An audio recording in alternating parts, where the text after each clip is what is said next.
11 दिन की मौन और अखंड तपस्या से हमें मालूम पड़ा कि सारी दुनिया में अज्ञानता का अंधेरा छाया हुआ है। लोग स्वयं को भगवान समझ रहे हैं और प्रत्येक व्यक्ति के अंदर परमात्मा समझ रहे हैं। ये हमने देखा बहुत अच्छे से। प्राय दुनिया में सभी की बुद्धि खाने पीने, घूमने और मनोरंजन में लगी हुई है। ये भी बहुत अच्छे से परिलक्षित हुआ। हम बाबा के बच्चों को इस प्रकार से थोड़ा मौन रहकर और तपस्या करके सारी दुनिया की स्थिति को समझना है और समझकर केवल एक प्यारे बाबा में बुद्धि लगाकर मुरली का बहुत बारीकी से मंथन करके स्वयं का निर्माण करना है। इसी लक्ष्य से हम 11 दिन पूरी तरह से दुनिया का भ्रमण करते हुए और तपस्या किए और वर्तमान स्थिति को देखे। इसलिए आपके पास 11 दिन तक मुरली नहीं भेजी। मीठे भाइयों और बहनों, हमें तारीख में न बंधकर मुरली में जो बाबा पहले भी और आगे भी जो कह रहे हैं उसे बहुत बारीकी से समझकर अपने जीवन का निर्माण करना है। तारीख में नहीं बंधना है कि फलाने तारीख की मुरली और फलाने का प्रोग्राम, मैंने इसमें ना बंध के हमें बाबा की ज्ञान को बहुत अच्छी रीति समझकर और अपनी धारणा की चेकिंग करनी है। धारणा किसी को दिखाने के लिए नहीं है, वास्तव में धारणा स्वयं में धारण करने के लिए है। कई बार क्या होता है कि हम लोगों के सामने बहुत नियम मर्यादा वाले दिखाई देते हैं और अकेले में हम उस नियम को फॉलो नहीं करते हैं और अपने से ही लापरवाह हो जाते हैं। तो प्रतिदिन सुबह अमृत बेले 3 बजे उठना, ये पक्का करें और 3 बजे उठकर केवल और केवल एक बाबा की याद में बिताएं। 1 घंटा 2 घंटा कब निकल जाए आपको पता न लगे। उसके बाद आप 3 बजे से जो आप बाबा की याद में बैठेंगे, यदि आप 4 बजे तक बैठते हैं तो 4 बजे के बाद स्नान आदि करके आप सुबह सुबह मुरली सुने। ये नहीं कि हम सेंटर पर जाकर मुरली सुनेंगे तभी हम सुन पाएंगे, या आज की तारीख की मुरली आएगी तभी हम मुरली सुनेंगे। नहीं, आप किसी भी तारीख की मुरली सुबह 4 बजे यदि आप सुनते हैं तो आपके अंदर वो आत्मसात होगी और आपको जीवन में उतारने में मदद मिलेगी। 4 बजे आपको मुरली ज़रूर सुनना है, किसी भी तारीख की सुन लें। आप बाबा 1936 से आए हैं और 1969 तक साकार मुरली चली है। उसके बाद अव्यक्त वाणी चली है। 2018-19 तक अव्यक्त वाणी चली है। तो आप कोई भी वाणी उठाकर पढ़ लें, सुन लें, या तो फिर हमारा जो अनमोल मणि चैनल है उसकी कोई भी मुरली या कोई भी वीडियो आप अच्छे से देखकर, सुनकर, समझें, बारीकी से उसका अध्ययन करें, अपने में मनन करें, गुणान करें। तो आज 14 तारीख की मुरली, आज से हम पुनः मुरली की शुरुआत कर रहे हैं। आपको फिर लगातार मुरली मिलती रहेगी। किसी भी किस्म की कोई शिकायत ना हो आपको कि ऐसा नहीं वैसा, आधे घंटे की मुरली नहीं 1 घंटे की मुरली, या 1 घंटे की मुरली नहीं आधे घंटे की। ये सब किसी भी किस्म की कोई शिकायत, कोई उलझन जब तक मन में रहेगी, हम मन को संतुलित नहीं कर सकते, बुद्धि को हम परमात्मा में नहीं लगा सकते। इसलिए बिल्कुल हल्के होकर, न्यारे होकर हम रहें और बाबा की मुरली के एक एक शब्द को बहुत अच्छे से समझने का प्रयास करें। तो आज 14 फरवरी 2022 की मुरली में बाबा ने कहा, मीठे बच्चे सेंसिबल बन, चलते फिरते जहां भी सेवा हो करते रहो। देखिए, सेंसिबल बन, अपने सेंस को मत जाने दो। अपना सेंसर इतना मजबूत करो, है, अपना सेंसर इतना मजबूत करो कि कोई भी बात, कोई भी सरकमस्टांस आपको बहुत जल्दी समझ में आ जाए। जैसे मशीनों में जो सेंसर लगा रहता है, यदि पावरफुल होता है तो बहुत तुरंत काम करता है कि नहीं भाई? जैसे आपने टीवी में देखा होगा, सेंसर अगर सही है और आपने रिमोट दबाया तो वो तुरंत दरवाज़ा खुलता है ना? तो सेंसिबल बनना मतलब अपने सेंस को बिल्कुल किस में रखना? सोल कॉन्शियस में रखना। बॉडी कॉन्शियस का सेंस ना हो, बॉडी कॉन्शियस के सेंस से हम परे हों और सोल कॉन्शियस के सेंस में रहें, आत्म अभिमानी स्थिति में रहें। ऐसे आत्माभिमानी स्थिति में रहकर आप कहीं भी जाएंगे तो किसी भी बात का आपकी बुद्धि में कोई प्रभाव नहीं पड़ेगा। नहीं तो क्या होगा? आप जहाँ भी गए तो कोई भी व्यक्ति, कोई भी वैभव, कोई भी वस्तु आपको आकर्षित कर लेगी और आप बाबा की ज्ञान से, बाबा की याद से परे हो सकते हैं। तो कहीं भी रहकर बाप का परिचय दो, कहीं भी रहकर। ऐसा नहीं कि हम यहाँ नहीं जाएंगे, वहाँ नहीं जाएंगे। क्यों? क्योंकि सारी दुनिया में विकृति फैली हुई है। आप कहीं भी जाओ, आप दुनिया का मत उठाओ, आप केवल बाबा का उठाओ। बाप का परिचय दो मतलब आप केवल बाबा की याद में रमन करो, बाबा के ज्ञान का ही मनन चिंतन करते रहो। बाकी कहीं भी रहो, सर्विस का शौक रखो, बाबा कहते हैं। हाँ, कि कैसे करके हम बाबा का परिचय दे देवे। बाबा का प्रश्न है, बच्चों की बुद्धि में कौन सी बात आ जाए तो अपना सब कुछ सफल कर सकते हैं? तन, मन, धन, समय, श्वास, संकल्प है, ये सब कुछ सफल कर सकते हैं। कौन सी बात बुद्धि में आए? अब यह सब खत्म होने वाला है। 2 कणा देने से बाप द्वारा महल मिलते हैं। जिनकी बुद्धि में यह बात आ जाती है वह अपना सब कुछ ईश्वरी कार्य में सफल कर लेते हैं। बाबा कहते हैं गरीब ही बलिहार जाते हैं। बाप दाता है, वह तुमको स्वर्ग की बादशाही देते हैं, लेते नहीं है। एक ऐसे पिता मिले हैं, एक ऐसे सदगुरु मिले हैं, है ना, एक ऐसे शिक्षक मिले हैं जो कुछ नहीं लेते हैं, केवल देते ही देते हैं। आप अपना ही सफल करेंगे। इस ईश्वरी कार्य में आप जो भी लगाएंगे, है ना, जैसे तन से सेवा करेंगे तो तन मजबूत मिलेगा, आपको स्वस्थ मिलेगा। मन से सेवा करेंगे तो मन बहुत बढ़िया खुशनुमा मिलेगा आपको आगामी जीवन में। धन सफल करेंगे तो महल पाएंगे। समय सफल करेंगे तो लंबे समय तक आप सतयुग त्रेता में बिताएंगे, बढ़िया। पहले आप स्वर्ग में उतरेंगे यदि समय सफल करेंगे तो। श्वास सफल करेंगे तो लंबी आयु पाएंगे। संकल्प सफल करेंगे, एक एक संकल्प, तो आप ज्ञान के भंडारी बनेंगे। आपके पास श्रेष्ठ संकल्पों की भरमार रहेगी। आप किसी को भी हल्का कर सकते हैं और खुशनुमा जीवन प्राप्त कर सकते हैं।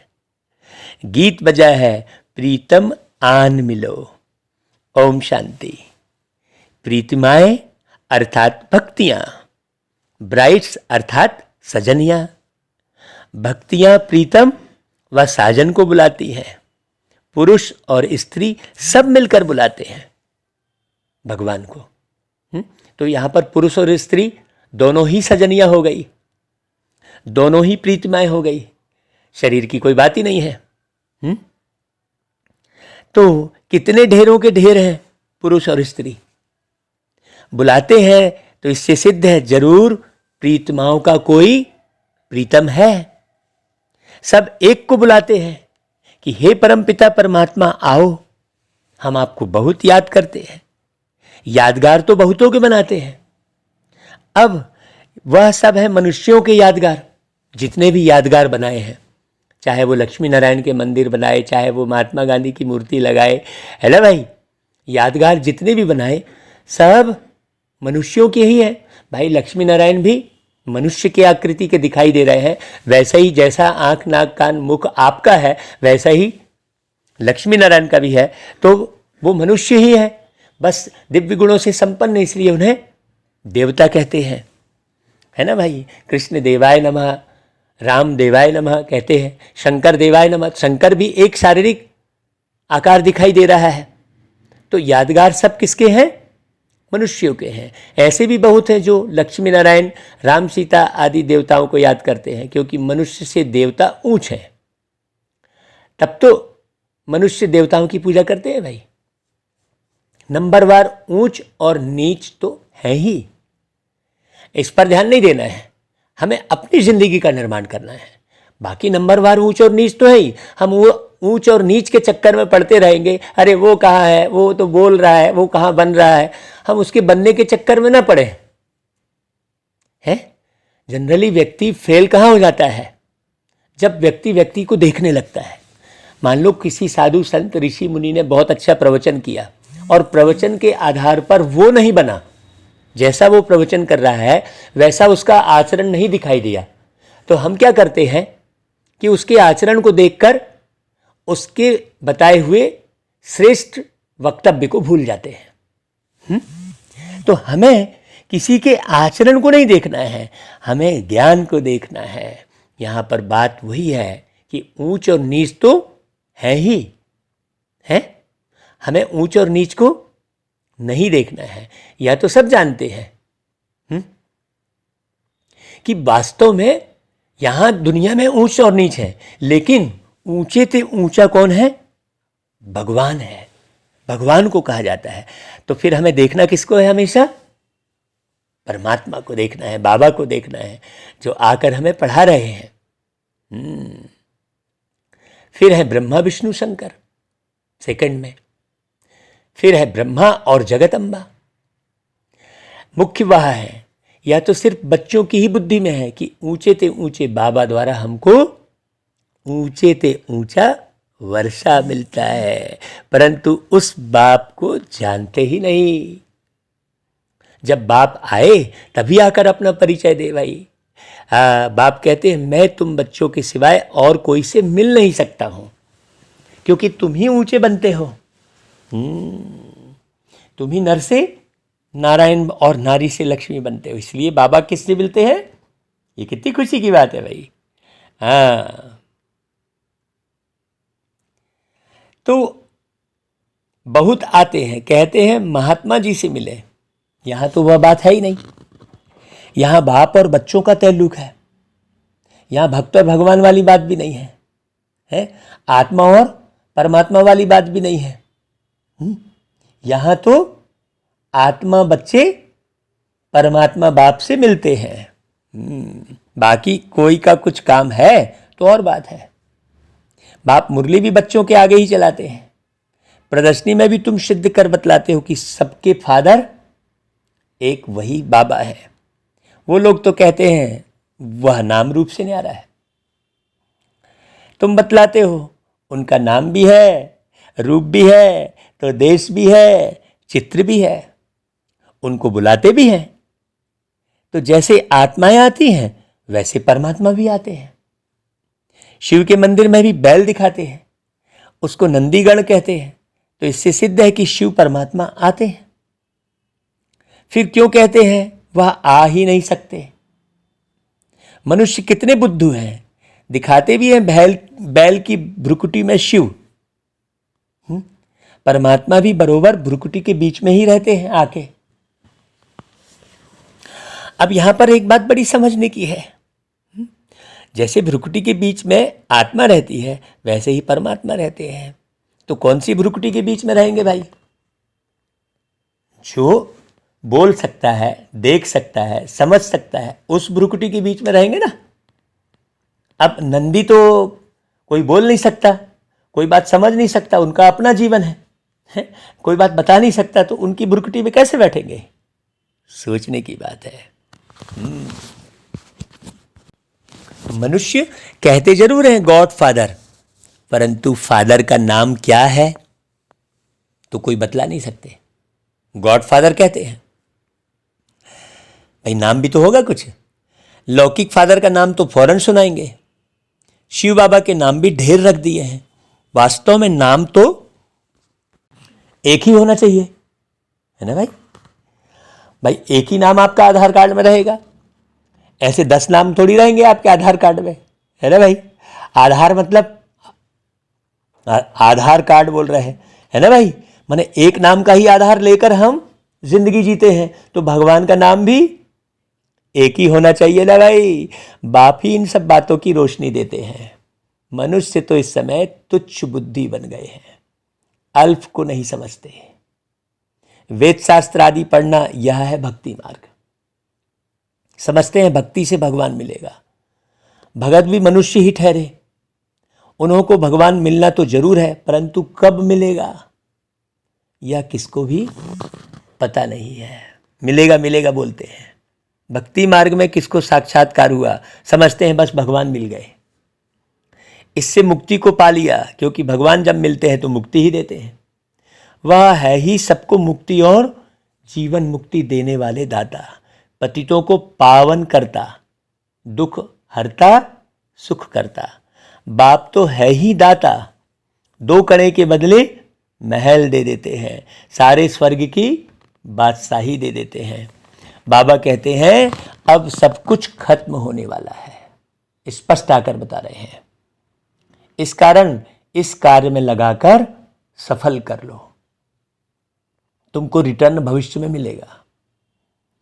अब जिसको ये मालूम पड़ गया कि उसके जीवन का अंत नहीं होता है, जीवन उसको फिर मिलेगा, आज इस शरीर में कल दूसरे शरीर में, वो जरूर लगाएगा। तन मन धन समय श्वास संकल्प सब लगाएगा वो। और जिसको ये समझ में नहीं आया है, इसी जीवन को सब कुछ समझ रहा है, वो लापरवाह रहेगा। वो इसी जीवन को देखता रहेगा, यहीं के शौक, यहीं के जो है शानो शौकत में लगा रहेगा वो, है कि नहीं भाई? बड़ी गहरी बात समझने की है।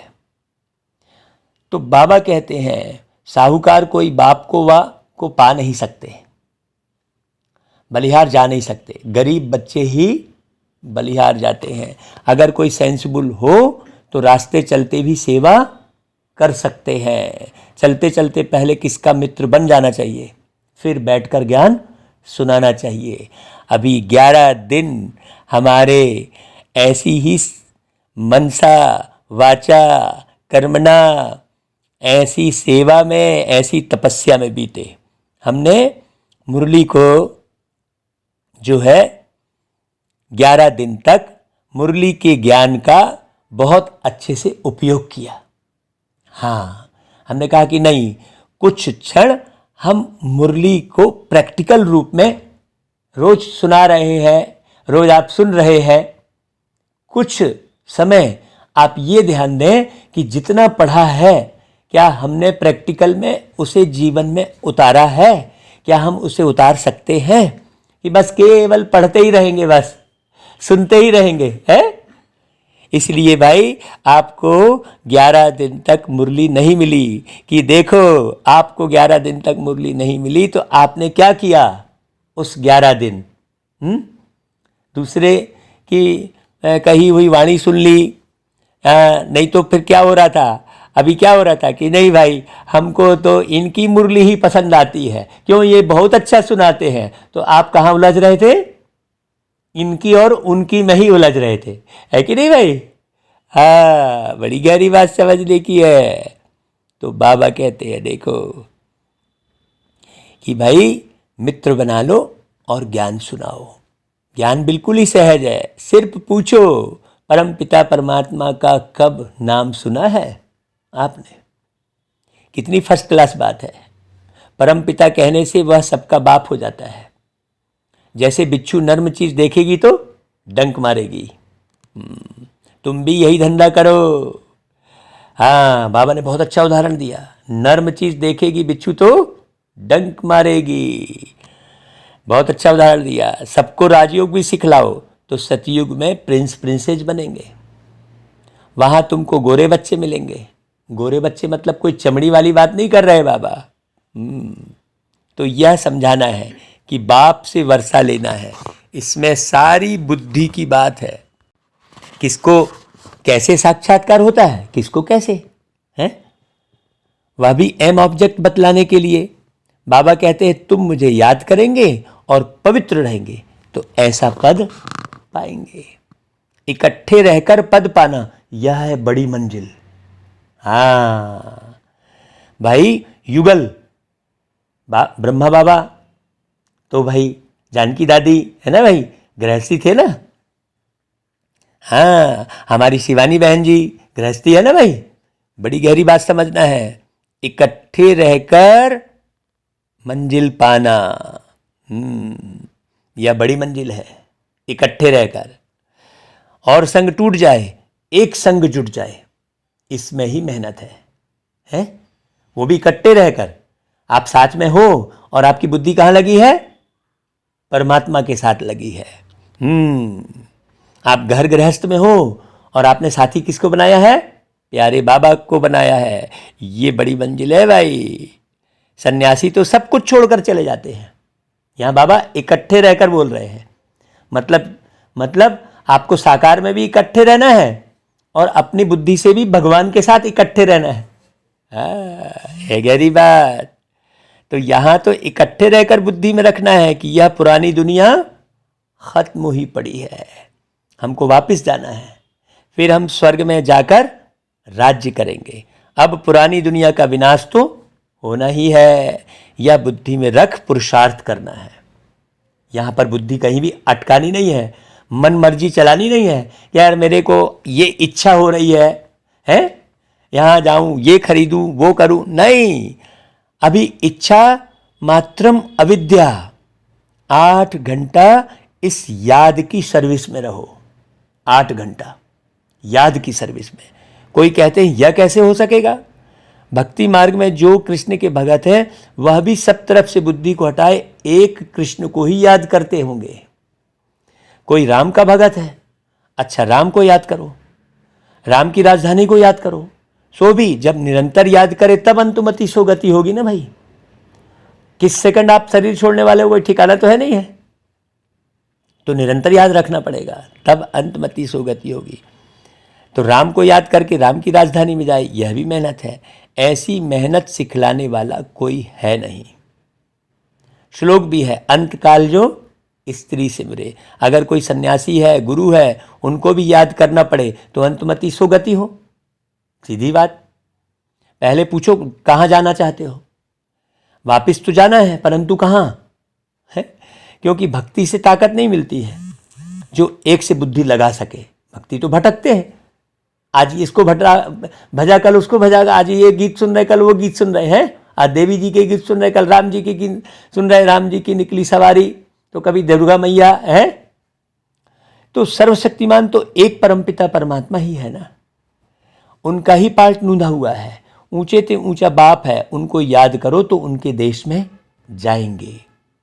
सन्यासियों को तो देवता भी नहीं कह सकते, वह तो आते ही द्वापर में है।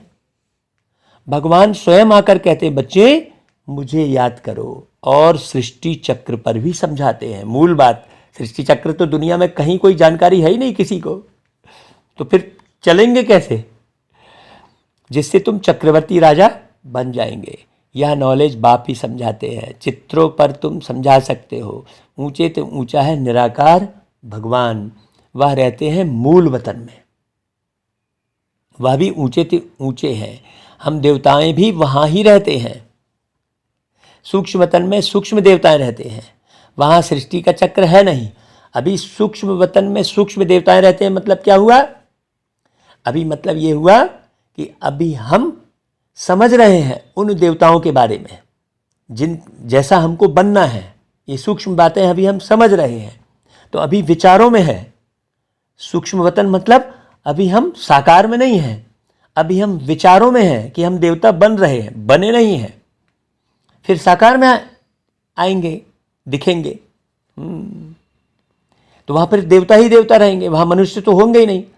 तो मनुष्य कभी देवता को पहचान ही ना सके, क्योंकि देवताई युग में मनुष्य रहते ही नहीं, सीधी सी बात है। तो अभी सूक्ष्म वतन में ही समझना है, मतलब विचारों में समझना है अच्छे से। वहां सृष्टि का चक्र है ही नहीं। फिर सतयुग में थोड़ी सृष्टि का चक्र है। ये थोड़ी मालूम पड़ेगा कि अब त्रेता आने वाला है, ये थोड़ी मालूम पड़ेगा कि द्वापर आने वाला है, थोड़ी मालूम पड़ेगा। ये तो कलयुग में ही मालूम पड़ता है कि अब सतयुग आएगा। वो भी सतयुग आएगा, वो कौन बताते हैं? यहाँ के परमात्मा ही बताते हैं। वो एक से सुन दूसरे सुन पहुंच जाता है। फिर जब प्यारे बाबा आते हैं, फिर नीचे आओ तो लक्ष्मी नारायण के मंदिर में सबसे जास्ती भपका है। जगत अम्बा, जगत पिता के मंदिर में इतना नहीं है। जगत अम्बा का तो बिल्कुल साधारण मंदिर है। तुम लक्ष्मी का भी मंदिर देखो, जगत अम्बा का भी देखो, तो रात दिन का फर्क है। मनुष्यों को यह पता ही नहीं कि जगत अम्बा ही लक्ष्मी बनती है। तुम जानते हो यह भी अति साधारण है, तो उनके मंदिर भी अति साधारण ही बनाए हैं। भाई कैसे भी मंदिर में जगत दुर्गा मैया को बैठाते हैं कि नहीं, एक पत्थर की मूर्ति जैसी भी बना देते हैं, ये दुर्गा माँ है करके। तो चित्र भी साधारण बनाए हैं। जगत अम्बा को कहाँ काला भी बना देते हैं। अभी तुम जानते हो कि संगम पर हम यह राजयोग सीखकर भविष्य में कितने शोभनिक श्री लक्ष्मी श्री नारायण बनते हैं। तो उनको तो ज्ञान ही नहीं है। वो छत के ऊपर ही देखो, छिन्न मस्ता माता बता दिए हैं, गर्दन कटी बता दिए हैं, छत के ऊपर ही बना दिए हैं, कहीं भी बना दिए हैं। देवी जी के चित्र कहीं भी दीवार में चिपका देते हैं, कैलेंडर में लगा देते हैं, फटाके में डाल देते हैं, फटाका में डाल के फोड़ देते हैं। तो सोचने की बात है ना भाई। लेकिन वास्तव में प्यारे बाबा ने बताया कि शोभनिक तो तुम कहाँ बन रहे हो, अभी बनकर तुम बनते हो। लिखा भी हुआ है, ब्रह्मा द्वारा स्थापना सो तो ज्ञान से ही होती है। बाकी गौ के मुख से अमृत आदि की तो कोई बात ही नहीं है। ज्ञान अमृत है जो कि ब्रह्मा के मुख से निकलता है। कृष्ण को भी संगम पर बाबा वर्षा देते हैं।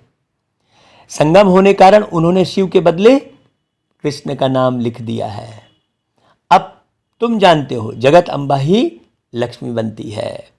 अभी क्योंकि सुनाई तो वो संगम युग पर ही दिया कृष्ण जी का, तो वो क्या कर लेते हैं, कृष्ण जी का ही नाम गीता में रख देते हैं।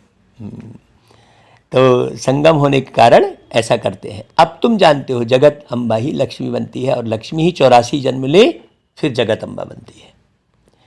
ये आत्मा की कहानी है। यह है ब्रह्मा का कुल, सो फिर बनता है दैवी कुल। दैवी कुल के फिर 84 जन्म लेते हैं, तो अंत में जाकर शूद्र कुल के बनते हैं। कितनी अच्छी अच्छी बातें बाबा देखो समझा रहे हैं। धारणा नहीं होती तो कहेंगे डल हेड है। ऐसे बहुत सेंटर्स हैं जो आप ही क्लास चला सकते हैं। गॉडफादर कहते हैं तेज बुद्धि स्टूडेंट बनो। अब आ गई वही बात मुरली की। बाबा ने कहा आप ही क्लास चला सकते हो, इतना पढ़ लिए हो, अब तारीख बाई तारीख वाली बात ही नहीं रह गई। तेज बुद्धि स्टूडेंट बनो बाबा कह रहा है। सर्विसेबल बच्चों को कितना याद करते हैं, बुलाते हैं। बाप भी ऐसे बच्चों को याद करते हैं। स्कूल में कोई तेज कोई डल तो होते ही है ना भाई। हाँ, है तो सब बच्चे, परंतु किन्हों के इतने पाप किए हुए हैं जो पुण्य आत्मा बन ही नहीं सकते हैं। घड़ी घड़ी गिर पड़ते हैं। कितनी गुप्त खुशी रहनी चाहिए। अंधों की लाठी तो सिर्फ बाबा ही है और कोई हो ना सके। हे प्रभु, अंधों की लाठी तू ही है। यहाँ हर एक की इंडिविजुअल दवाई की जाती है। ज्ञान नैनहीन को अंधा कहा जाता है। कलयुग की रात में शिव बाबा आते हैं। कृष्ण रात्रि कहते हैं तो शिव की भी रात्रि है। अब शिव तो परमात्मा है, उनकी रात्रि कौन सी? सीधी सी बात है भाई। यहाँ जो जन्म लिया उनके लिए रात्रि और दिन है, और जो अशरीरी है उनके लिए कौन सी रात्रि है?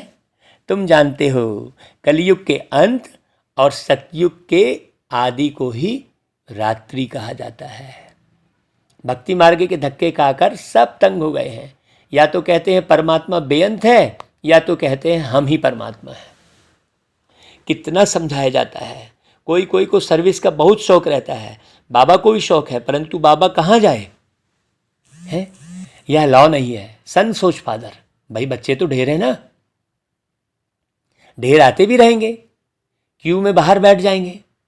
पोप आया, कितने मनुष्य गए। यह तो सभी का बाप है, पोप को भी सदगति देने वाले हैं। सच्ची सच्ची आशीर्वाद देने वाला बाप ही है, वह झूठी आशीर्वाद करते हैं बाकी तो। अब खुद ही मर गए तो दूसरे को कहाँ से है लंबी आयु का ब्लेसिंग दे सकते हैं। सोचने की बात है। आयुष्मान भाव कहते हैं, अब खुद ही तो चले गए आयुष्मान भाव देने वाले, और बाबा तो अशरीरी है। तो लंबी आयु देने वाले तो परमात्मा ही होंगे, बाकी तो झूठी ब्लेसिंग है, झूठी आशीर्वाद है। अब खुदा ही पुत्रहीन है और वो कह रहे हैं पुत्रवान भव, तो सोचने की बात है। और बाबा के तो कितने पुत्र हैं, सारी दुनिया ही बाबा का के पुत्र है, सभी आत्मा है, तो वो बिल्कुल पुत्र दे सकते हैं। भाई पुत्र के रूप में आता कौन है, आत्मा ही आती है ना। तो साधु सन्यासी ऋषि मुनियों के कंट्रोल में आत्माएं थोड़ी हैं, वो थोड़ी दे सकते हैं आत्माएं। सोचने की बात है। तो पुत्रवान भव, आयुष्मान भव, ये आशीर्वाद केवल एक परमात्मा ही दे सकते हैं। बीके को तो सबको ब्लेसिंग देनी है, न समझने के कारण वह समझते हम ब्लेसिंग करते हैं। यहाँ तो आते हैं, देखा जाता है आशीर्वाद लेने का लायक है वह नहीं, ये भी देखते हैं बाबा। परमपिता परमात्मा की बुद्धि में जो है वह किसकी भी बुद्धि में नहीं है। बाप कहते हैं यह आए तो हम उनको मुक्ति, जीवन मुक्ति दें, मनुष्य से देवता बनाए। स्वर्ग का सैपलिंग लगना तो है ही, हम समझ जाएंगे यह किस प्रकार का सैपलिंग लग रहा है, हमको समझ में आ जाएगा कहीं भी जाएंगे तो, है ना भाई, किस प्रकार का सैपलिंग लग रहा है। तुम भी ऐसे समझो, कोई आए तो मुक्ति, जीवन मुक्ति दे। कहते हैं हमको मुक्ति चाहिए, अच्छा मुक्ति धाम को याद करेंगे तो मुक्ति मिलेगी, बाप को याद करो तो अंतमति सुगति हो जाएगी। अच्छा भाई, बाबा फिर याद प्यार देते हैं, मीठे मीठे सिकिलधे बच्चों प्रति माता पिता बाप दादा का याद प्यार और गुड मॉर्निंग। रूहानी बाप की रूहानी बच्चों को नमस्ते, और हम रूहानी बच्चों की रूहानी माता पिता बाप दादा को याद प्यार गुड मॉर्निंग और नमस्ते। अभी देखो, धारणा के लिए जो मुख्य सार है उसे बहुत अच्छे से समझना है। पहली पॉइंट है, कम से कम 8 घंटा इस याद की सर्विस में रहना है। हाँ, इकट्ठे रहते हुए भी और संग तोड़ एक संग जोड़ने की मेहनत करनी है, किसी पर डिपेंडेंट नहीं रहना है, सेल्फ मजबूत बनना है।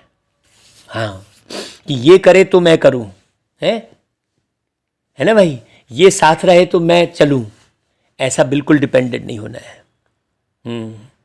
रहना इकट्ठे है, रहना साथ में है, लेकिन डिपेंडेंट नहीं होना है, आश्रित नहीं होना है।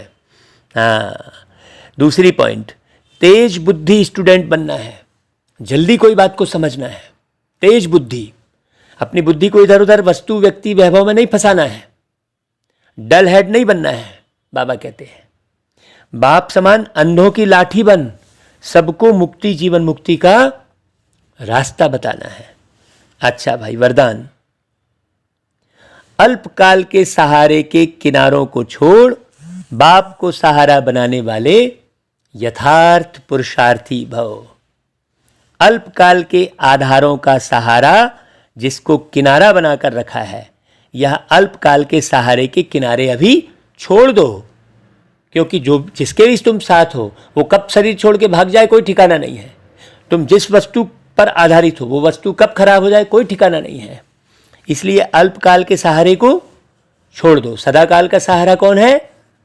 एक बाबा है, वो अजन्मा है, अकाय है, अयोनिज है, शरीर के बंधन में नहीं है, किसी वस्तु के बंधन में नहीं है, अभोक्ता है वो, है ना भाई। तो जब तक ये किनारे हैं तो सदा बाप का सहारा अनुभव नहीं हो सकता, और बाप का सहारा नहीं है इसलिए हद के किनारों को सहारा बना लेते हैं।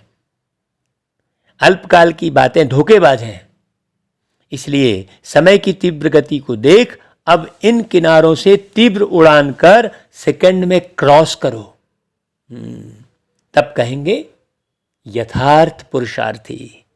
स्लोगन, कर्म और योग का बैलेंस रखना ही सफल कर्मयोगी बनना है। अच्छा भाई, ओम शांति। बहुत खुशी का दिन है।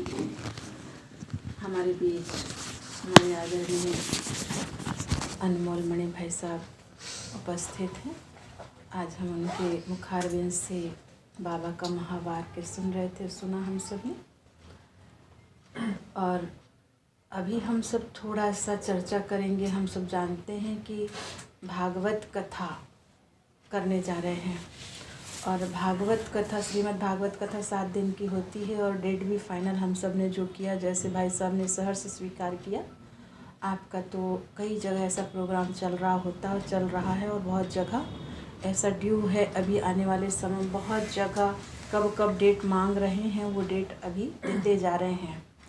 तो ये भाग्य की बात है कि इस डेट में हमें समय मिला और इसी जो डेट हम चाह रहे थे वही डेट में हम कर सकेंगे।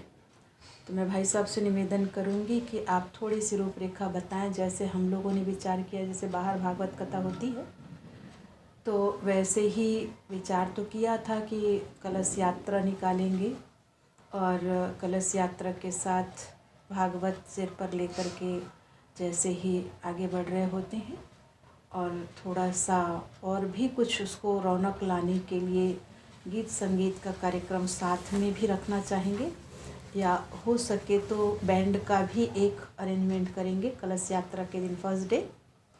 और उसके बाद महाराज जी जैसे बग्घी में विराजमान होंगे और वैसे फिर कॉलोनी में भ्रमण करते हुए फिर यथा स्थान कथा स्थल पर पहुंचेंगे।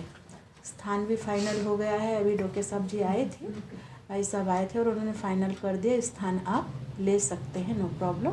और हम भी जो भी हमारे बनेगा अपना सहयोग देंगे। तो उन्होंने आज आकर के ये बात हमें कह भी दी कि हम परमिशन ले लेंगे थाने में जाकर, क्योंकि लाउड स्पीकर रहेगा तो थाने में जाकर के हमें परमिशन लेना होता है, ऊपर नीचे कुछ भी है तो इसलिए सहर्ष परमिशन मिल जाएगी। डोके जी अपने लेटर हेड पर ले जा करके देंगे। भले आप दिखाएं, आप परिचय दें। आप रागनी बहन करके आप भी तो आप भी पूरा सहयोग देते हैं। साइलेंट पे कर दो। फिर उसके बाद आप पूरा ही सहयोग देते किस कौन से प्रसंग में कौन सा संगीत रहेगा, गीत रहेगा। और आप प्रोफेशनल सिंगर भी हैं। हमारे राजेश भाई प्रोफेशनल सिंगर हैं। 2 राजेश हैं, आप भी राजेश अच्छा, हैं। वाह, बहुत अच्छा। आप राजेश जोशी लगाते हैं। अच्छा, तो आप भी प्रोफेशनल हैं। बाहर प्रोग्राम पार्टी आदि सब कुछ होता है तो आप अपने गीत संगीत करते हैं। बाबा का बहुत अच्छा बच्चा है। बाबा के घर में भी अपनी गीत संगीत का प्रोग्राम देते रहते हैं। तो इस प्रकार से 7 दिन का प्रोग्राम रहेगा। 5 तारीख से 12 तक, 7, 5, 12 लास्ट डे हवन आदि होता है और उसी के साथ साथ समापन होता है, विश्राम होता है। तो उस दिन हम सब विचार कर रहे थे ब्रह्मा भोजन रखेंगे। हमारा बाबा के घर में तो ब्रह्मा भोजन ही होता है। अब उस दिन मालूम पड़ेगा कि ब्रह्मा भोजन में कितनी संख्या है।